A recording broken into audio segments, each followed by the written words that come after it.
ទូទៅជនសង្គ្រោះជីតាមដានទេសនាព័ត៌មានរបស់ស្ពានអ៊ីនធឺណិតជាបន្តទៅទៀតបាទជាបន្តទៅនេះភ្នាក់ងាររបស់យើងនឹងធ្វើសេចក្តីរាយការណ៍តែមុននឹងដល់សេចក្តីរាយការណ៍កញ្ញាតាណាមានព័ត៌មានមួយដើម្បីជម្រាបជូន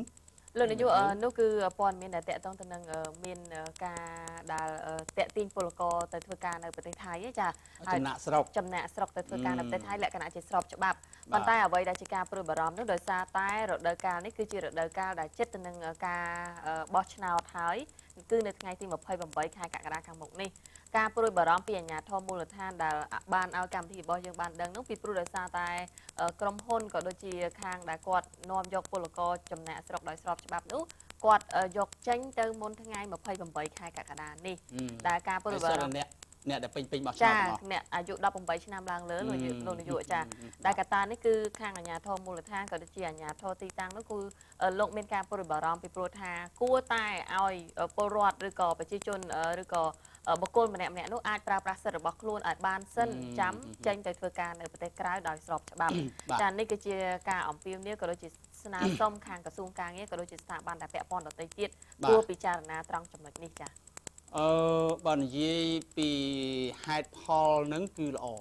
ចាណាគឺគួរតែជួយគ្នាដើម្បីនឹងទុកឲ្យបងប្អូនគាត់ប្រើសិទ្ធិរបស់គាត់ជ្រើសរើសអ្នកដឹកនាំរបស់គាត់ក៏ប៉ុន្តែយើងក៏មិនដឹងថាតើផ្លូវច្បាប់នឹងយ៉ាងម៉េចពីព្រោះថាអាចថាគេមានកិច្ចសន្យាយ៉ាងម៉េចជាមួយនឹងក្រុមហ៊ុននៅក្រៅប្រទេសនោះថាត្រូវទៅដល់ថ្ងៃណាថ្ងៃណាតែប្រសិនបើថាក្រសួងការងារជួយសម្របសម្រួលបានអានឹងជាការល្អបាទជាការល្អដើម្បីពីព្រោះថាកន្លែងមួយក្រុមនោះមាន30 50នាក់កន្លែងផ្សេងទៀត100 200នាក់អីចឹងទៅអានោះវាច្រើននៅទីណា2 3ក្រុមទៅ2 3កន្លែងទៅច្រើនអានេះបើតាមយើងដឹងពីកំពង់ធំមកក៏មិនតិចដែរចាបាទពីខេត្តកំពង់ធំក៏មិនតិចដែរដូច្នេះបើសិនបើក្រសួងការងារជួយសម្របសម្រួលយ៉ាងនេះថាក្រុមហ៊ុនដែលត្រូវនាំពលករចេញមុនថ្ងៃបោះឆ្នោតទី28បើអាចចេញថ្ងៃទី29បានអានឹងជាការល្អឬក៏បោះឆ្នោតឲ្យ28នឹងចេញទៅតែម្ដងក៏បានបាទក៏បានបាទនេះគឺជាការចូលរួមនៅទីណាបាទរួមចំណែកមួយដើម្បីនឹងធ្វើយ៉ាងណាឲ្យមាននៅសម្លេងនៃការបោះឆ្នោតពីប្រជាជនរបស់យើងនឹងឲ្យមានការដេញច្រើនដែលក្នុងនោះដែលយើងហៅថាលទ្ធិប្រជាធិបតេយ្យយើងទាំងអស់គ្នាខាងរដ្ឋាភិបាលក៏គាត់គិតអំពីប្រជាធិបតេយ្យលទ្ធិប្រជាធិបតេយ្យនឹងហើយបានខំប្រឹងប្រែងធ្វើមកឲ្យបានល្អជារៀងរហូតមកនោះនេះខ្ញុំសូមឆ្លៀតនៅក្នុងឱកាសនេះដែរដើម្បីជម្រាបជូននៅទស្សនិកជននៅតួលេខដែលពាក់ព័ន្ធទៅនឹងបងប្អូនប្រជាពលរដ្ឋដែលបានចុះឈ្មោះបោះឆ្នោតនៅថ្ងៃទី28ខែកក្កដាខាងមុខនេះបើគិតទៅមានចំនួន9លាន6សែននាក់លោកនាយកចាហើយនៅក្នុងនោះគឺប្រមាណជា3លាន5សែននាក់គឺជាបុគ្គលឬក៏ជាប្រជាពលរដ្ឋដែលមានអាយុចន្លោះពី18ទៅ30ឆ្នាំហើយចំណែក1លាន5សែននាក់គឺជាអ្នកដែលត្រូវបោះឆ្នោតលើកដំបូងបានន័យថាគាត់គ្រប់អាយុបោះឆ្នោតចាលើកទី1ចាបាទអរគុណបាទយើងងាកទៅយើងនឹងជួបជាមួយនឹងភ្នាក់ងារតាមខេត្តរបស់យើងពីខេត្តបាត់ដំបងជួបជាមួយនឹងអ្នកនាងឡាចសកុនធីរីចាជម្រាបសួរអ្នកនាងសកុនធីរីចាជម្រាបសួរកញ្ញាឋានាសូមគោរពលោកនាយកនិងទស្សនិកជនទាំងអស់ជាទីគោរពចាអរគុណបាទអរគុណធីរីយ៉ាងម៉េចទៅការធាតនៅខេត្តបាត់ដំបងចានៅវិទ្យាស្មានគឺផ្ទៃមេឃចាប់ដើមល្អហើយលោកនាយកចាមានជាអាទិត្យចាំងចាបាទល្អណាស់បាទអញ្ចឹង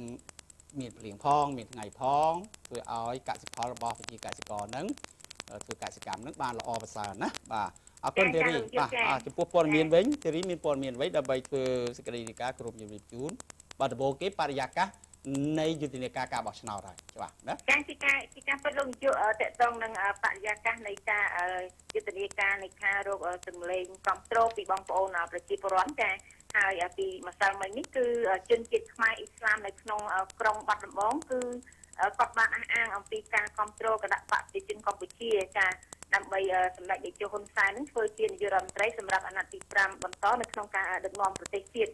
ចាហើយការអះអាងបែបនេះត្រូវបានធ្វើឡើងនៅគណៈពេលដែលអ្នកតំណាងរាស្ត្រមណ្ឌលបាត់ដំបងឯកឧត្តមងិនខូននិងជាប្រធានក្រុមការងារចាត់ជួយក្រុងបាត់ដំបងគឺបានជួបសំណេះសំណាលចាជាមួយសមាជិកសមាជិកាបកប្រជាជនកម្ពុជាជាមួយនឹងបងប្អូនជនជាតិខ្មែរអ៊ីស្លាមហ្នឹងចំនួនជាង1000គ្រួសារចានៅក្នុងសង្កាត់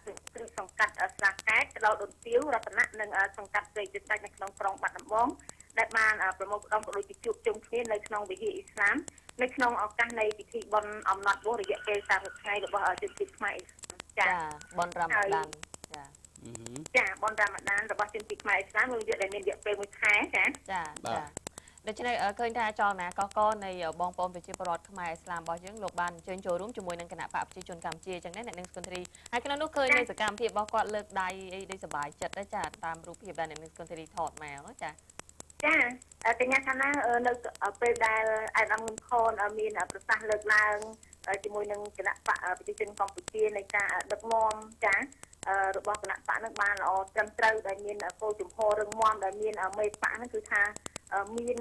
នយោបាយចាស់ល្អ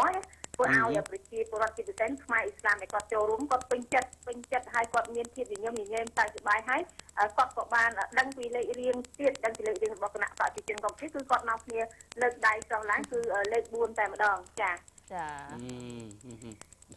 លេខ4តាគាត់លើលេខ4ចាបាទល្អណាស់បាទដោយសារគាត់មើលឃើញនៅការដឹកនាំដ៏ត្រឹមត្រូវរបស់សម្ដេចអគ្គមហាសេនាបតីតេជោដែលលោកជាអនុប្រធានគណៈបកប្រជាជនកម្ពុជាចាណាឃើញនៅសមិទ្ធផលម៉ាស៊ីតរបស់គាត់នេះក៏បានមកដោយសារតែភាពសុខដុមរមនាក៏ដូចជាសន្តិភាពដែលមានដោយសារគណៈបកប្រជាជនកម្ពុជាដែលស្វែងរកមកឲ្យដល់បងប្អូនប្រជាពលរដ្ឋខ្មែរក៏ដូចជាបងប្អូនខ្មែរអ៊ីស្លាមផងដែរពិតប្រាកដណាស់គឺបង្កនៅសន្តិភាពក្នុងគោលបំណងដើម្បីមិនឲ្យមានសង្គ្រាមសាសនាផ្សេងការរើសអើងឬក៏យ៉ាងណាទេចាតែកត្តានេះគឺសុខសន្តិភាពបែបនេះអាចមានបានដោយសារតែ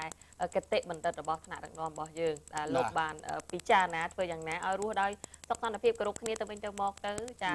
ដែលនេះគឺជាកត្តាមួយដែលប្រសើរចាបាទហើយក៏មិនភ្លេចទេណាគឺយើងអត់ដែលភ្លេចទេពីនយោបាយឈ្នះរបស់លោក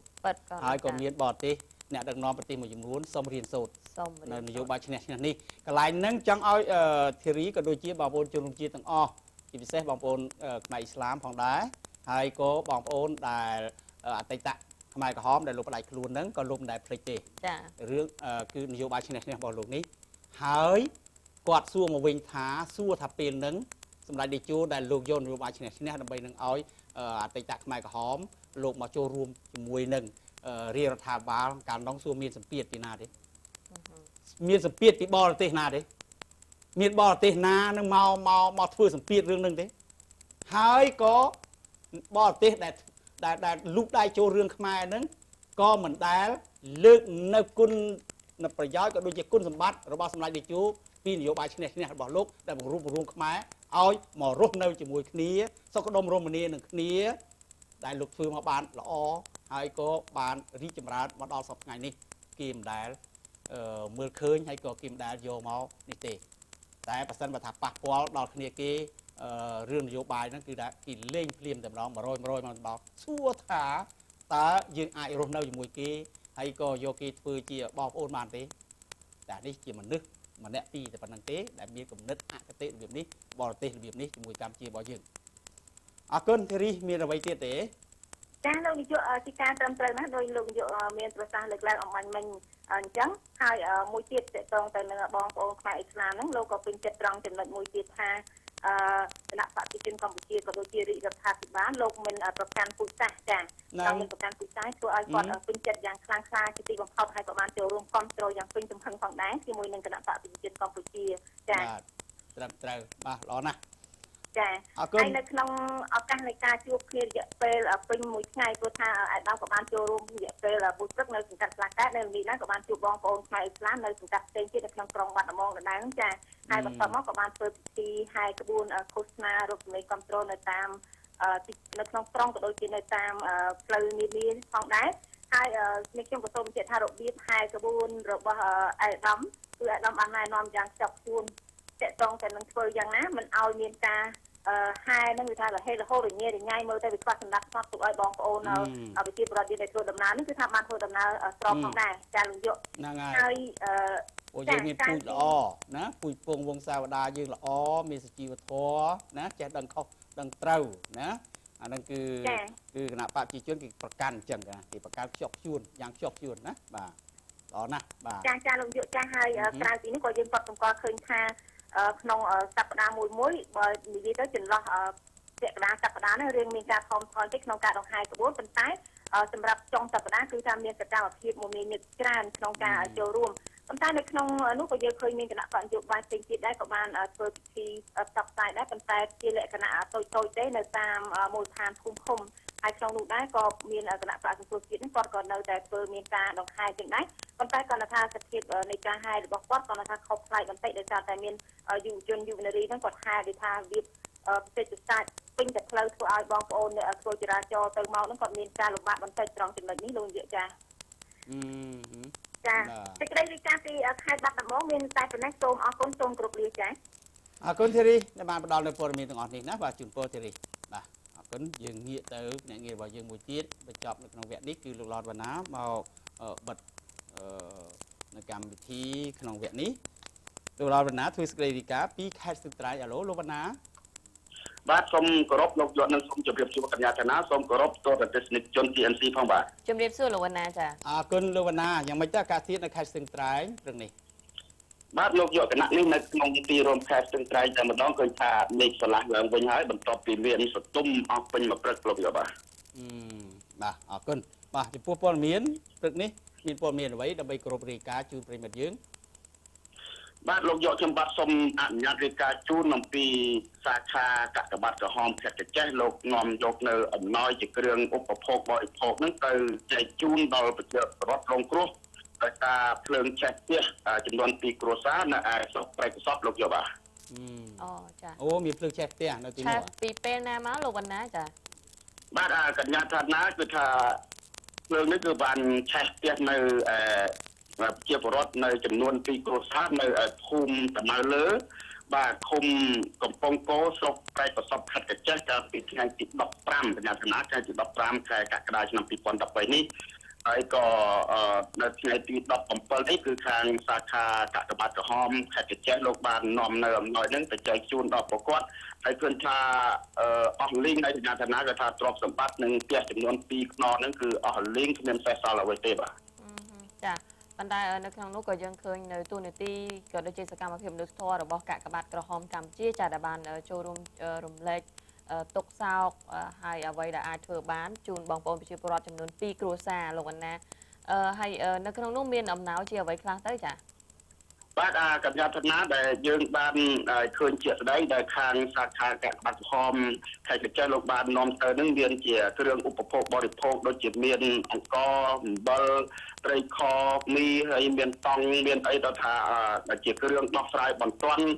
ក្នុងពេលមានភ័យនឹងកញ្ញាធនាហើយឃើញថាប្រជាពលរដ្ឋបន្ទាប់ពីលោកមានសេចក្តីទុកសោកលោកក៏បានសប្បាយចិត្តជាមួយនឹងសប្បុរសធម៌របស់កាកបាទក្រហមកម្ពុជាហើយក្នុងនោះលោកក៏បានថ្លែងអំណរអគុណជាអនេកប្រការចំពោះសម្ដេចព្រះបណ្ឌិតប៊ុនរ៉ានីហ៊ុនសែនប្រធានកាកបាទក្រហមកម្ពុជាតែងតែជួយនៅបាក់របស់ប្រជាពលរដ្ឋហើយយើងឃើញថាប្រជាពលរដ្ឋគាត់ក៏សប្បាយចិត្តធ្វើត្បិតតែអំណោយនឹងបន្តិចបន្តួចប៉ុន្តែវាជាការរំលែកនៅការទុកសោករបស់ពួកគាត់ផងដែរកញ្ញាកណាបាទចាប៉ាត់កត់ណាលោកវណ្ណាចាមានអ្វីបន្ថែមទៀតដែរទេចាបាទកញ្ញាកណាយើងមានសំឡេងដើមដែលពួកគាត់បាន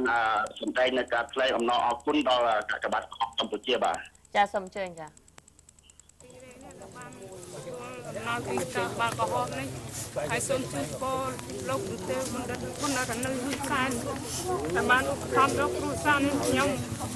ហើយនឹងសូមជូន